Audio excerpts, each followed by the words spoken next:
చైతన్య రథం ప్రేక్షకులకు స్వాగతం, నమస్కారం. గత 4 రోజుల నుంచి సాక్షి డిబేట్లో జరిగిన అసందర్భ విద్వేషపూరిత విషపూరితమైన డిబేట్ని చూసాం. కొమ్మినేని శ్రీనివాసరావు కృష్ణరాజుకు వ్యతిరేకంగా రాష్ట్ర వ్యాప్తంగా మహిళలు ఎలా ఉద్యమిస్తున్నారో చూసాం. కేసులు రిజిస్టర్ అయ్యాయి. కొమ్మినేని శ్రీనివాస్ అరెస్ట్ అయ్యాడు. కృష్ణరాజు రాష్ట్రం వదిలిపెట్టి పారిపోయాడు. ఈ సందర్భంగా ఈ నేపథ్యంలో ఈరోజు నేషనల్ కమిషన్ ఫర్ ఉమెన్ సీరియస్గా డీజీపీ గారికి నోటీసులు ఇచ్చింది. ఇన్వెస్టిగేషన్ చేసి 3 డేస్లో రిపోర్ట్ ఇచ్చి అతను అరెస్ట్ చేయమని చెప్పి. దాన్ని ఎలా చూడాలి?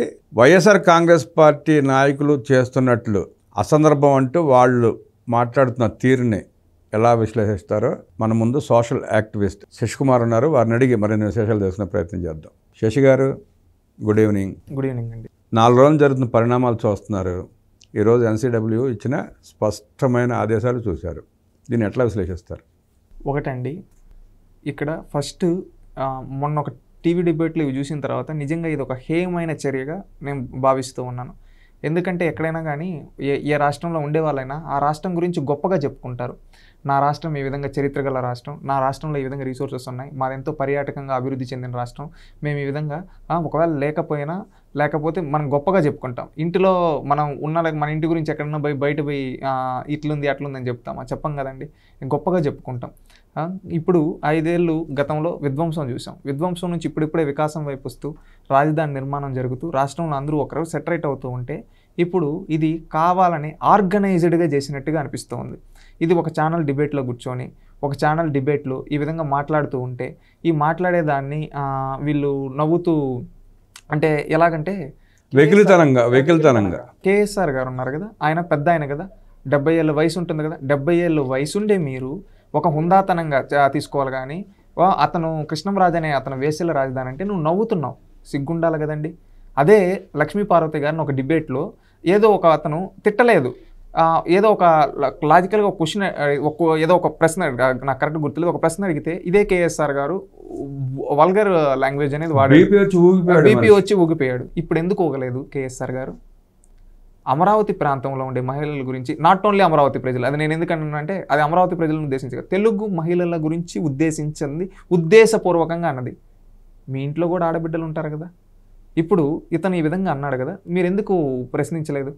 ఒక నిజమైన మీరు జర్నలిస్ట్ అంటే మీకు నిజంగా విలువలు ఉంటే ఎందుకు ప్రశ్నించలేదు? సూటిగా ప్రశ్న. దానికి ఈరోజు కర్మఫలం అనుభవిస్తుంటాడు. ఈరోజు న్యాయస్థానాల్లో కూడా అతనికి రిమాండ్కి పంపించారు, ఖచ్చితంగా శిక్ష కూడా పడుతుందని చెప్పి. ఇది ఆర్గనైజ్డ్ క్రైమ్ కాబట్టి ఖచ్చితంగా ఇతని పైన, అదేవిధంగా దళితులను ఉద్దేశించి ఈ విధంగా కూడా చేసి ఖచ్చితంగా ఇతనికి శిక్ష పడుతుందని నేను భావిస్తున్నాను. ఇంకోటి, కృష్ణంరాజు అతన్ని ప్రోత్సహించింది ఎవరు ముందు నుంచి? జగన్మోహన్ రెడ్డి గారు కదా. అతని ఛానల్లో డిబేట్లకు పెట్టి ఇట్లా పెట్టి చేపించింది ఎవరు? జగన్మోహన్ రెడ్డే కదా. ఈ విధంగా చేపిస్తూ ఉంటే ఈరోజు అతను ఇప్పుడు కూడా క్షమాపణ చెప్పడం లేదండి, గుర్తుపెట్టుకోండి. ఈ రోజుకి కూడా క్షమాపణ చెప్పడం లేదు, వితండవాదం చేస్తున్నాడు. ఇలాంటి వాడిని ఇన్ని రోజులు నువ్వు ఛానల్లో కూర్చోబెట్టుకొని చెప్పి ఇప్పుడు నాకేం సంబంధం లేదని చెప్పి కొంతమందితో ఎవరితోనో మాట్లాడిస్తున్నట్ట. ఎందుకు సంబంధం లేదు?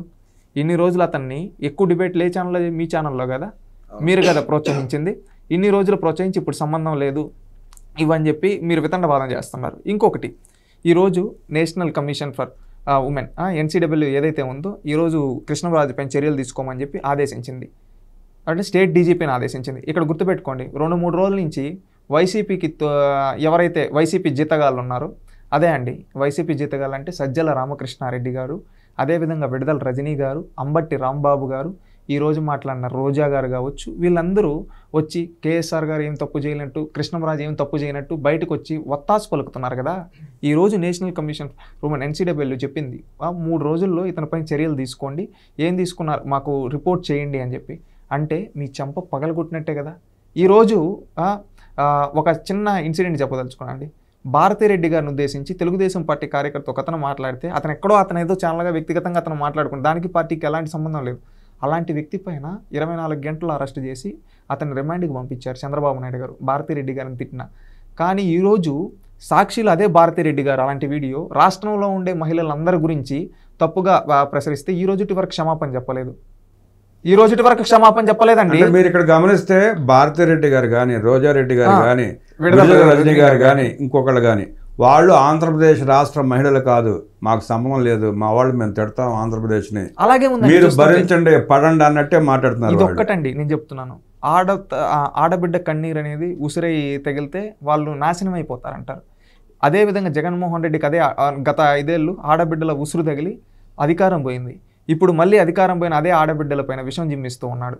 ఈరోజు రోజా గారిని, అదేవిధంగా విడదల రజనీ గారిని, భారతి గారిని కూడా ఒక్కసారి మీ మనస్సాక్షిని మీరు ప్రశ్నించుకోండి. ఈరోజు జగన్మోహన్ రెడ్డి గారి మనుషుల్లాగా కాకుండా ఒక్కసారి మీ మనస్సాక్షిని ప్రశ్నించుకోండి. అదే సిచ్యువేషన్లో మీరుంటే ఎలా ఉంటుంది ఒక్కసారి ఆలోచించండి అమ్మా. ఇంకొకటి చెప్తున్నాం, భారతిరెడ్డి గారి గురించి మాట్లాడితే 24 గంటలు అతను అరెస్ట్ చేయించారు, శిక్షించారు. రేపు ఎవరన్నా విడదల రజనీ గారి గురించి, రోజా గురించి ఆ విధంగా మాట్లాడినా వాళ్ళని కూడా శిక్షిస్తారు. అది తెలుగుదేశం పార్టీ యొక్క గొప్పతనం. కానీ మీరు ఈరోజు సమర్థించుకుంటున్నారంటే రాష్ట్ర ప్రజలకు ఏం సమాధానం చెప్తారు? అంటే రాష్ట్రంలో ఉండే మహిళలతో మాకు సంబంధం లేదు, మేము ఇలాగే మాట్లాడతామని చెప్తారా? నేను ఇంకొక అతను వచ్చి సంకర జాతి అని వాడాడు. ఎంత పెద్ద తప్పు! 4 చీరియాలా లేదా అలాంటి వాళ్ళని? ఏం మాట అండి అది? ఏంటి అసలు వీళ్ళు రాజకీయాల్లో ఉన్నారా లేదా ఏదన్నా ఎక్కడన్నా వాళ్ళని ఏ పదాలు వాడాలో కూడా తెలియటం లేదు. అంత విధంగా దిగజారిపోయి మాట్లాడుతుంటే వాళ్ళకి ఆంధ్రప్రదేశ్ ప్రజలు రక్తాన్ని తాగేసి డబ్బు రూపంగా మార్చుకుని లక్షల కోట్లు దోచేసుకుని మదంతో అహంకారంతో ఏం మాట్లాడుతున్నారో తెలియట్లే వాళ్ళకి. ఇప్పుడు ఆ సజ్జల రామకృష్ణ నిన్న లోకేష్ గారు అన్నారు బ్రోకర్ అని. నిజమే, ఆ పదం అతనికి ఆ పదం కూడా అతన్ని దానికంటే దిగజారిపోయిన వ్యక్తి అని నేను భావిస్తుండా. మహిళలను ఎవరన్నా ఆ విధంగా అంటారా అండి? ఒకడేమో వేశ్యల రాజధాని అంటాడు, ఒకరేమో ఏంటి దాని అర్థాలు ఏంటి? ఏం మెసేజ్ ఇస్తున్నారు? ఇదే సజ్జల రామకృష్ణారెడ్డి పార్టీ ఆఫీస్లో కూర్చొని మీటింగ్లు పెడతాడు, పార్టీ ఆఫీస్లో కూర్చొని జగన్మోహన్ రెడ్డి సపోర్ట్ చేస్తున్నాడు. భారతమ్మ నువ్వు ఒక్కసారి ఆలోచించమ్మా, మీకు 2 ఆడబిడ్డలు ఉన్నారు, మీరు ఒక మహిళ. ఈ విధంగా మహిళలను అంటే మీరు ఏం చర్యలు తీసుకున్నారు చెప్పండి. ఈరోజు మీరు రాష్ట్ర ప్రజలకు సమాధానం చెప్పాలి. మీ పైన ఒక వ్యక్తి తప్పు చేసి మాట్లాడితే అతనిపైన చర్యలు తీసుకున్నది కూటమి ప్రభుత్వం. అది కూటమి ప్రభుత్వం యొక్క గొప్పతనం. ఈరోజు మీ ఛానల్లో మాట్లాడారు, జగన్మోహన్ రెడ్డి వచ్చి క్షమాపణ చెప్పాలి. జగన్మోహన్ రెడ్డి గారు కూడా నేను ఇంకొక మాట అన్నారు, ఆయన ఏదో ట్వీట్ చేస్తా 70 ఏళ్ళ వృద్ధుడు అని. 70 ఏళ్ళ వృద్ధుడు జర్నలిస్ట్లో అంత తెలిసిన వ్యక్తి ఆ విధంగా మాట్లాడితే డిబేట్ ఆపి క్షమాపణ చెప్పాలి. కానీ ఎక్కడన్నా ఆపాడా? నవ్వాడు, ఎక్కిలి నవ్వాడు. ఏం తీసుకొని కొట్టాలి? ఇదే కేఎస్ఆర్ గారు చంద్రబాబు నాయుడు గారు అరెస్ట్ అప్పుడు ఒక విధంగా వెకిలికిలుగా మాట్లాడాడు. వృద్ధుడైతే ఇప్పుడు ఈ నెట్ వదలాలి. ఇదే జగన్మోహన్ రెడ్డి పాలనలో అంకబాబుని అరెస్ట్ చేశాడు, 80 ఏళ్ల వయసు అయింది, అప్పుడు గుర్తురాలేదు వృద్ధుడని. వీళ్ళంతా ఇప్పుడు నీతులు చెప్తున్నారు. ఒకటి, వైఎస్ఆర్సీపీ పార్టీ భూస్థాపితం అయితేనే ఈ రాష్ట్రం బాగుపడుతుందండి, లేకపోతే వీళ్ళు రాక్షసులుగా ఉన్నారు. ఎందుకంటే ఈ మాట చెప్తున్నానంటే ఈరోజు వాళ్ళ పార్టీ మహిళల చేతే మహిళలకు వ్యతిరేకంగా మాట్లాడిన వాళ్ళకి సపోర్ట్గా మాట్లాడిస్తున్నారంటే వీళ్ళు ఎంత ఆర్గనైజ్డ్ క్రిమినల్స్గా ఉన్నారో ఒక్కసారి ఆలోచించాలి. ఇలాంటి వాళ్ళు రాష్ట్రానికి ప్రమాదం. ఈ పార్టీ అనేది భూస్థాపితం, ఈ రాష్ట్రం నుంచి ఎలిమినేట్ అయితేనే రాష్ట్రం బాగుపడుతుందండి. ఇది ప్రజలందరూ ఆలోచించాలి. ఎందుకంటే ఈరోజు మహిళల గురించి, రాష్ట్ర మహిళల గురించి అంత నిస్సిగ్గుగా ఈ విధంగా మాట్లాడేసి మళ్ళీ సపోర్ట్ చేసుకుంటున్నారంటే వెళ్తుంది. గతంలో తెలుగుదేశం పార్టీకి సంబంధించిన కిరణ్ మాట్లాడినప్పుడు పార్టీ వ్యతిరేకించింది, అరెస్ట్ చేయించారు, చట్ట ప్రకారం అతనికి శిక్ష పడే విధంగా చేశారు. కానీ ఈరోజు ఎందుకు వీళ్ళు సమర్థించుకుంటున్నారు? తప్పు జరిగింది, కానీ ఆ తప్పుని సరిదిద్దుకునే దానికి ప్రయత్నించాలి. కానీ ఇంకా సపోర్ట్ ఇచ్చి తీసుకొని వస్తున్నారంటే వీళ్ళు ఏ జాతికి తగిన వాళ్ళో ప్రజలు ఆలోచించాలి.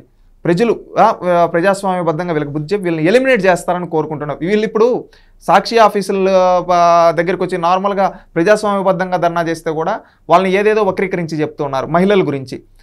రేపు మీరు వచ్చి ఓట్లు అడిగేది అదే మహిళలను కదా, అప్పుడు మహిళలు మీకేంటో వాళ్ళ సత్తా ఏంటో మీకు చూపిస్తారు. జగన్మోహన్ రెడ్డి గారు మీరు చాలా పెద్ద తప్పు చేశారు, ఇది క్షమించరాని నేరం. ఎందుకంటే గతంలో మీ ఇంట్లో మీ చెల్లెలు వచ్చి బయటికి చెప్తూ ఉంటే ఏదోలే వాళ్ళ ఇంట్లో గొడవలు అనుకున్నాం.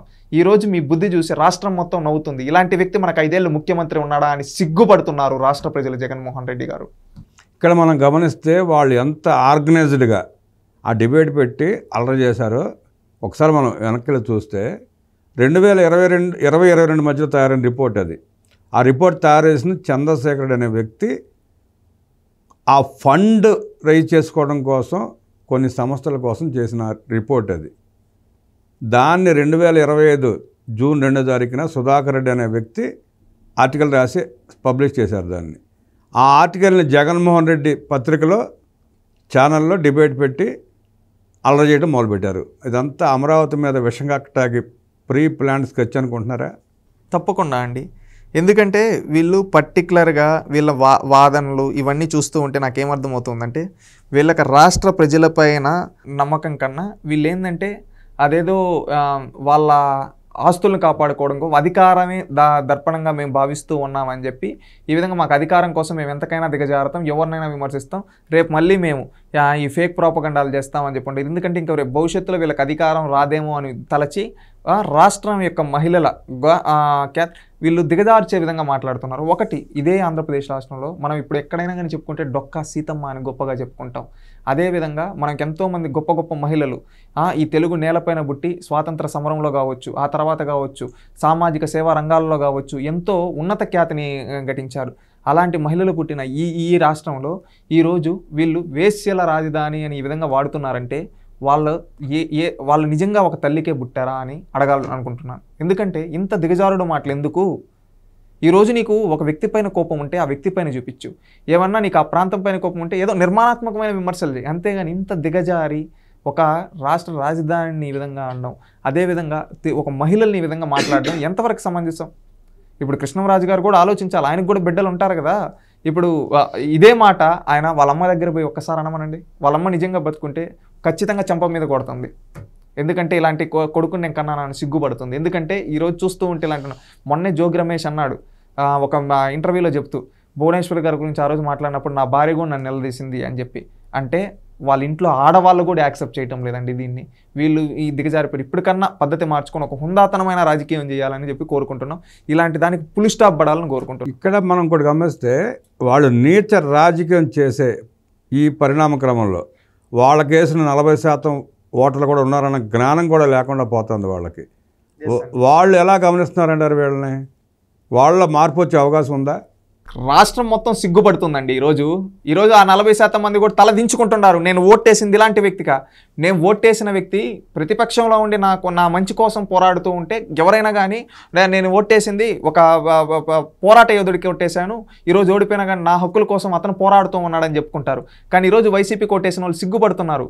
మేము ఎందుకు ఓటేసామరా, వీళ్ళకి 11 సీట్లు కూడా అనవసరం, ఎందుకంటే మేము గెలిపించిన శాసనసభ్యులు అసెంబ్లీకి పోరు, మాకు కావాల్సిన దాని గురించి అడగరు, అలాంటప్పుడు మేము ఇతన్ని గెలిపించి ఊరికే వృధా అయినట్టే కదా మా ఓటు అని చెప్పి బాధపడుతున్నారు. కనీసం శాసనసభకు పోయి ప్రశ్నించడానికి ఏమైనా నిర్మాణాత్మకమైన విమర్శలు చేస్తున్నారా అంటే నిర్మాణాత్మకమైన విమర్శలు కూడా లేదు. వీళ్ళు ఏం చేస్తున్నారు? మన నియోజకవర్గంలో కూడా మహిళలు ఉన్నారు కదా, మన ప్రాంతంలో కూడా మహిళలు ఉన్నారు కదా, వీళ్ళు ఆడవాళ్ళని ఇట్టు తిడుతున్నారంటే రేపు మనల్ని ఏ విధంగా, వీళ్ళకి అధికారం లేకుండానే ఇట్టున్నారంటే రేపు భవిష్యత్తులో మళ్ళీ అధికారం వస్తే వీళ్ళు 2.0 3.0 అంటా ఉన్నారు. వీళ్ళు ఇంకెంత ఘోరంగా తయారవుతారో. ఇప్పుడే ఈ విధంగా ప్రతిపక్షంలో ఉండి ఓడిపోయి కూడా ఇంకా తగ్గకుండా అహంకారపు మాటలు మాట్లాడుతున్నారు. రేపు వస్తే మేము రెట్టింపు చేస్తున్నాం అంటారంటే రేపు వీళ్ళు వస్తే ఏం చేస్తారు? నిజంగానే మహిళలకు రక్షణ ఉంటుందా? యువతకు ఉపాధి ఉద్యోగ అవకాశాలు కంపెనీలు వీళ్ళు నిజంగానే తరిగి కొడతారు. ఏమో అక్కడ కంపెనీ వస్తూ ఉంటే దాన్ని ఏదో అని చెప్పి విషయం చెబుతున్నాడు. రేపు అవన్నీ కూల్చేయని కూడా కూల్చేస్తాడు. ఎందుకంటే గతంలో ప్రజావేదికను కూల్చాడు. రేపు కంపెనీలు చంద్రబాబు నాయుడు లోకేష్ తీసుకొని వస్తే ఇప్పుడు రేపు చంద్రబాబు నాయుడు గారికి లోకేష్కి పేరు వచ్చేస్తుందని ఆ కంపెనీలన్నీ కూల్చేస్తే మన బిడ్డలు రోడ్డుపైకి వచ్చేస్తారు. ఈరోజు చంద్రబాబు నాయుడు వీళ్ళంతా రోడ్లు బాగేస్తూ ఉంటే రేపు ఆ రోడ్లు ఉంటే చంద్రబాబు నాయుడు వేయించాడని చెప్పి గుంతలు పెట్టేస్తాడేమో. మళ్ళీ ఇంకేమన్నా ఎక్కడన్నా మంచి పనులు జరుగుతుంటే అవి కూడా కట్ చేసేస్తాడు. గతంలో కూడా మాటలు చెప్పాడు, అన్నా క్యాంటీన్ రాజన్న క్యాంటీన్ చేసి పెడతానని చెప్పి. లాస్ట్కి ఏం చేశాడు? మన పొట్ట కొట్టాడు. రేపు అట్టే ఇదే విధంగా అన్నా క్యాంటీన్లో కూడా మూసేస్తాడు, లేక కూల్చేనని కూల్చేస్తాడు ఈ తుగ్లక్ అని చెప్పి వాళ్ళకు ఓటేసిన వాళ్ళు కూడా ఈరోజు సిగ్గుపడుతూ ఇతనికి జీవితంలో ఇతన్ని భూస్థాపితం చేయాలని ఈరోజు అనుకుంటూ ఉన్నారు. జగన్మోహన్ రెడ్డి నేను మళ్ళీ వస్తే 2.0 చూపిస్తానంటూ చెప్పిన పరిస్థితి చూసాం.